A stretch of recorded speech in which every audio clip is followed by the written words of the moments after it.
The East End of London in 1888 was a place where shadows seemed to linger longer than they should. Narrow alleys twisted between overcrowded buildings, their brick walls damp with fog and neglect.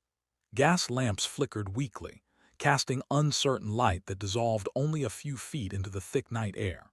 It was here, in Whitechapel, that fear took root, quiet at first, then spreading like a sickness no one could name.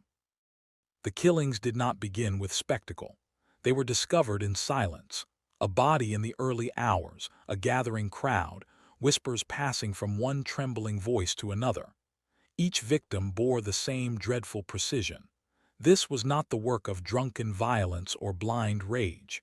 There was intention in every wound, a chilling sense of control that suggested knowledge, someone who understood the human body intimately. Panic grew as the pattern emerged. Women who lived on the margins, already invisible to much of society, became the targets. The police increased patrols, but the killer slipped through their grasp as if he knew their movements in advance. Reports flooded in, sightings of men in dark coats, strangers with hurried steps, but none led anywhere. The city became a maze of suspicion, where anyone could be the one. Yet among the chaos, a quieter theory began to form in certain circles. Not about a madman lurking in the dark, but about someone who belonged there, someone who could move without raising alarm. The nature of the injuries pointed toward skill, surgical skill, clean cuts in places that required knowledge, not guesswork.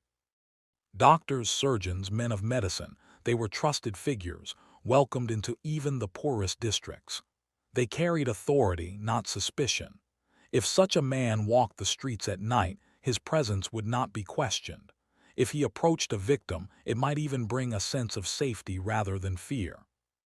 And so the idea took hold, that the killer was not hiding from society, but hiding within it.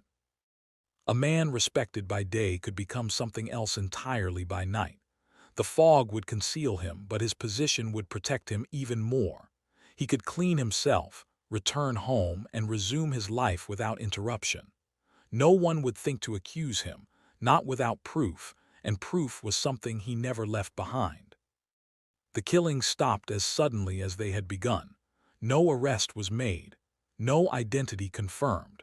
Whitechapel slowly returned to its uneasy normality, but the question remained, lingering like the fog itself.